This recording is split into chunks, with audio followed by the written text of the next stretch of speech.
Alright guys, I have got a game for you today. It is going to be a Jeleva mirror match against Wizards of the Coast Alan C. He's in fact Wizards of the Coast because he had the blue text. I didn't choose this game because it was particularly good. I didn't choose this game because his deck was particularly competitive. I chose this game because I made a lot of questionable plays, mistakes, or otherwise sloppy plays, and I'd like to see if you guys can figure out what they are. As well as just kind of go through why they weren't good plays so that you can go back through maybe your own games and see what your mistakes were and try to figure out exactly why it was you won or lost and whether or not you took the correct lines. This deck has lots of lines. It's very easy to mistutor, very easy to misplay with this deck. So we're going to walk through and see that how even me, after playing probably 1,000+ games with this deck, I still make misplays, especially when I play too fast. I went through those first two hands really quickly. Neither one of them had a land. They both had 0 lands, and they were both bad. So I don't really care that I clicked incredibly fast on that one. We're obviously not going to mold a 4 because brainstorming 2 lands is pretty good. It's not as good as having, like Soul Ring Wheel. You can get really strong 4 and 5 card hands with this deck. However, this hand is perfectly acceptable. There's no way we're going to go to 4 with a brainstorm and 2 lands. He goes first, leads the Dark Slick Shores. We're already behind, yay. Top deck Badlands. Top decking Badlands is actually really good here. A, we need more lands. B, we didn't have a black source. And C, we could easily have top deck cards that are completely useless or do nothing in this situation. So I'm quite happy to see Badlands off the top. Yet again, we're still not doing anything incredibly fast. It's not necessarily that great. He brainstorms. Strong turn 1 play. So yet again, not too happy about that. He gets a craft a little bit. Plays a Lava Crawl, reaches tapped. I am happy that he doesn't have a strong turn 2 play. Brainstorm. Hits Toxic Deluge, Mystical Tutor, and Steam Vents. I'm glad to hit my 4th land. I'm glad to hit a Mystical Tutor. Toxic Deluge, there's something to be said about keeping it since he's ahead and it can kill a Jeleva. But that's, I think, the only thing this card is going to do. And I really don't want it. I want mana acceleration. I want win cards. I want to catch back up. I want to find soul rings. Stuff like that. So I'm going to pitch the Toxic Delusion. I'm going to pitch the Gush, which is fairly dead early. I don't have a Doomsday or anything to really pitch it to. He doesn't look like he's just like a massive mana denial deck where I'm going to have to protect my lands with it or anything like that. So we're going to go ahead and put the Toxic Delusion and the Gush down. Now, I choose the Mystical Tutor here on my upkeep. And the reason is I don't want to draw into either of those 2 cards. I get to get the card quality I want out of that brainstorm. Now, the safest line, and possibly the better line, was just simply to get Wheel or Time Twister here. But I'm going to do something else, something that's a little bit more greedy. It's not necessarily a bad line, but I'm considering a sloppy line because getting Time Twister would just be a whole lot safer. If Time Twister eats a counterspell, I still have a Recurring Insight in the chamber, and I still have mana for Jeleva in the chamber. I have a good chance of being able to play this game out. Choosing to get this Dark Ritual is very all-in for a couple of reasons. One, it's not bad because I get the Recurring Insight off turn 4, and this is a kill line with Recurring Insight instead of just a safe line as it is to Wheel. So it's not necessarily strictly worse. But unless I hit a Vintage Rock or something off the top, this isn't going to be happening turn 3. And it's fairly all-in, and his deck is blue, and he's ahead. To make matters worse, he gets Time Walk off the top of his deck in the form of Temporal Mastery. So he's going to get a slam as Jeleva and be completely untapped by the time I go for this Recurring Insight, which is incredibly, incredibly scary. So he hits a stack of Think Twice, Steel Sabotage, Imperial Seal, Ponder, Gush, and Cabal Ritual. Those aren't necessarily high impact or powerful hits for him. I'm kind of glad he didn't hit any of my powerful combo cards. He didn't hit a Time Warp or anything like that because he obviously plays them. So I'm not too upset about what he hit there. I top deck Copy Artifact. Not too happy about that. There's no Soul Rings or anything else out there for it to copy, so it is fairly dead. So as of right now, my lines are Recurring Insight or Jeleva. And he gets a turn with Jeleva on board, already up a land on me. I have no interaction. I have nothing to do with my turn 3 play. Nothing at all. He plays a Crumbling Necropolis. And this is kind of interesting. He swings the Jeleva, and I'm expecting kind of Imperial Seal here to go get whatever best card is. If he already has a counterspell, this is win card. And if he doesn't already have a counterspell, this is counterspell. Well, he plays the Ponder, which confuses me. This could be horrible. Maybe he has lots of good stuff. Now he plays a second ponder from his hand. This really confuses me, to be quite honest, because he has Wizard of the Coast tag, so he doesn't pay for his cards. He gets the full set free. So the best card, when he knows that I grabbed a Dark Ritual and haven't used it or anything, maybe he thinks I don't have a Black Source, I don't know, because I haven't played the Badlands yet. But you'd think that he just goes and gets Mana Drain with the seal and then ponders it into his hand and just crushes me. I would think that would be his best line. So maybe ponder into a ponder. This turn really confuses me from him. Either way, I start thinking about his double ponder. I think maybe since he knows he's way ahead, he's got draws under the Jeleva. He's up on cards, he's up on lands.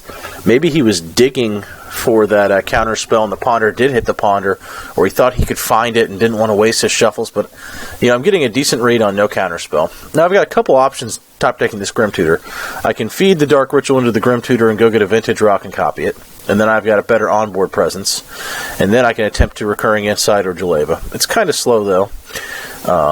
If his deck is good and he can counter my spells, I don't really want to wait on this Insight and let him dig for more, especially since he gets to Imperial Seal next turn. So I'm not too happy about that. Even if you play the Think Twice, you'd be able to flash it back into suit. That last turn really confused me. But I could also just slam the Jeleva here. I don't really want to just slam the Jeleva because I start thinking about it, and if he does have the counter spell, and he stops a Jeleva, that's not good for me. He can probably easily find another one. There's something to be said about trying to cast a Jeleva just to get it to suck a counter spell. But I decide that no matter what line I take, if he has a counterspell, I'm in a bad position. If he doesn't have a counterspell, any line other than just slamming Insight isn't quite as good. If I can get the Insight through, I think I'm just winning this game. I'm way ahead, and he has to play from behind. So this is risky, but I think it's a correct play. We're going to Recurring Insight because he's got so many cards. Not to mention the fact the card gets weaker as you lose cards from your opponent's hand. But it resolves. He didn't have the counter. And at this point, I'm thinking I've won this game easy. The hits are actually incredibly good. Lotus Petal plus Mox Opal, so my hand can immediately go down to 7 from 9. Mana Accelerants are exactly the kind of thing. Free mana is exactly what you want to hit when you're overdrawing, by the way. I get my Metalcraft online with all these artifacts. I get the Voltaic Key with the Grim Monolith, so it's not useless. It's a great ramp spell. Force of Will for tempo makes his copy artifact less useless. And I've got a Grim Tutor already banked, and I've got a land. So this is about as perfect as it gets on Recurring Insight. At this point, I'm feeling very confident that with that big hinge turn we just played, that we went from looking incredibly bad to we're probably going to win. Which I was quite happy about, because Recurring Insight is typically not as good in one-on-one. So he finally plays the Imperial Seal. And he follows up the Imperial Seal with Nile Spellbomb, immediately cracking it. So I'm thinking he's going to get Mana Drain for sure this time to suck the 6 mana out of that Recurring Insight and not let me draw a shit ton more cards. He's going to be hitting Seal, Dark Ritual, Ponder, Mystical Tutor, and Brainstorm from my yard. So I'm expecting Pass, or maybe Mana Rock Pass or something.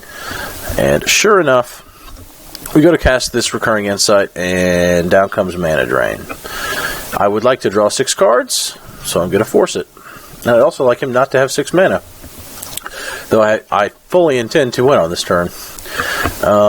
Bam. Lands, Past in Flames, Preordained, Vamp Tutor.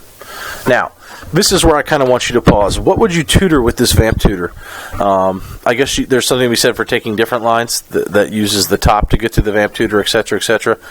But I don't, so you're not going to be able to know what I top decked for the extra card.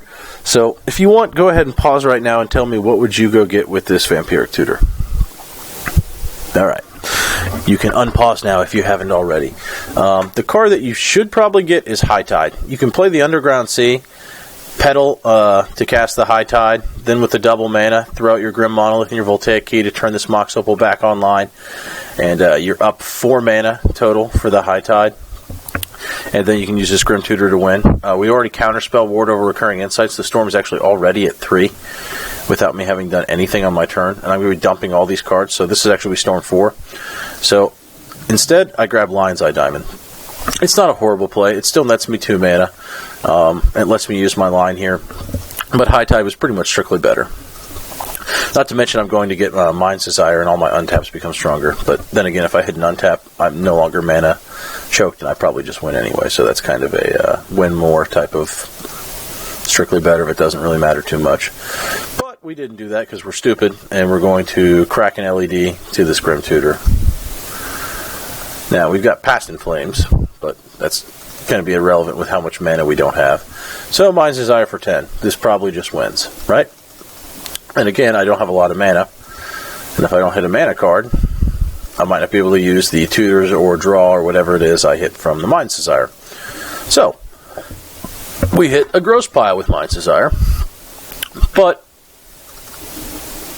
we do what we should, leading the feature site first. And here's the most grotesque error I make this game. Here's where the biggest mistake was made. And I just start fucking up at this point. I'm not really sure why, but I wasn't too happy about it. If you Chain of Vapor the Mox Opal and replay it, you cast the Helm and win. We already know he doesn't have a counterspell. It's a simple, easy win. Future top, game over. Instead, yet again in my infinite wisdom, I decide to immediately slam Hurkyl's Recall. Why is this so horrible? Well, it turns my Mox Opal offline, and all those spells cost mana, and I only have one, so I can't get the Grim Monolith back out. If I had one more mana, it would have been fine, but I don't. So I played quickly, and I just fucked up big time. Instead of instantly winning, I'm stuck with shitty line. I don't want to use this Necro to go get the Helm, because I want to go find the Helm again with the Necro. So now I just have to Intuition. Yet again, I think I'm flustered at this point, realizing I should have cast the Chain of Vapor, and I'm more than pissed off. So I just pile lands. It would have been smarter to put a Mana Crypt or something like that in there, actually, than just piling lands to pitch to the Mox Diamond from Mind's Desire. So now, here's my next question. Now that I have the 2 mana, why don't I just immediately cast Limdal's Vault to go put the Helm back on top and win? The answer is because I'm pissed off and I'm playing poorly now. Now, instead I'm going to use this Necro Future Sight engine. I'm not giving up. First I'm going to replay the Grim Monolith and the Voltaic Key, which I have no reason to do it first that way. It's not bad, but there's no reason to do that. I should just go put the Helm on top and win. Now, yet again, playing horribly, I use my only colored mana to cast Windfall and go to 1 mana, turning off my instant win line. Yay! Even better, I wheel my opponent when I know he doesn't have counterspells on my kill turn. I don't think there's any chance I'm going to lose this game with Future Sight Necro out, but this is just bad play. To make matters worse, my deck gives me the Helm back and says you're free to win. But it also gives me an REB, right? So I finally used the Chain of Vapor to bounce the Mox Opal like I should have. But I should be betting this Chrome Mox to the Notion Thief or the High Tide to keep a Red Blast up just in case he countered for when I play this Helm. But I don't. I just play Helm. And when he taps out to this Telling Time, I'm thinking, man, I deserve to lose this game. Unfortunately, he didn't draw the counter, he drew the Telling Time. Yes, unfortunately, because with as many misplays that I made on this kill turn, I deserve to lose this game, but I didn't. I now have Future Top online. I'm going to go through my deck and finally hit a Broken Rock and then split it into the Candelabra with my High Tide and go get Tendrils and win. But there were a lot of mistakes made in this game. There was a questionable play grabbing the Dark Ritual early, which isn't that bad. It was just a different line. Though I think if I would have thought about it a little more, I would have just grabbed the safer wheel. I didn't know he was going to time walk at that point, but it still, I think, would have just been a safer line. Though I'm a pretty greedy guy, so I guess I can see the recurring insight. But the biggest mistake was right there at the end, not bouncing that Opal and just winning, and then just chaining mistake after mistake there at the end. It was like I was trying to punt this game, but my deck just wouldn't let me do it. Anyway, I hope you guys enjoyed this game, and I hope you kind of took something away from this, and that you can go through your own games with this deck or any other deck and try to ascertain why it is exactly you lost, where you made mistakes, what other lines you possibly could have taken, to see if that not only does this help you edit decks and figure out which cards are unnecessary and not strong, and help you figure out, just how many lands you should be running, etc., etc., but it really helps you as a player to go, okay, I made this mistake here, I'm not going to make this mistake again. And if there's anything you can take away from this, it's don't play too fast. Yes, you want to be able to play the deck fast. Yes, you want to be able to see the lines. But in the end of the day, take your time so that you don't make a stupid mistake. And in this case, it didn't end up costing me the game, but it very, very easily could have cost me the game. Mistutoring 2 times. Well, and making other assorted mistakes on my kill turn there. And that's me, Muxnix, signing out.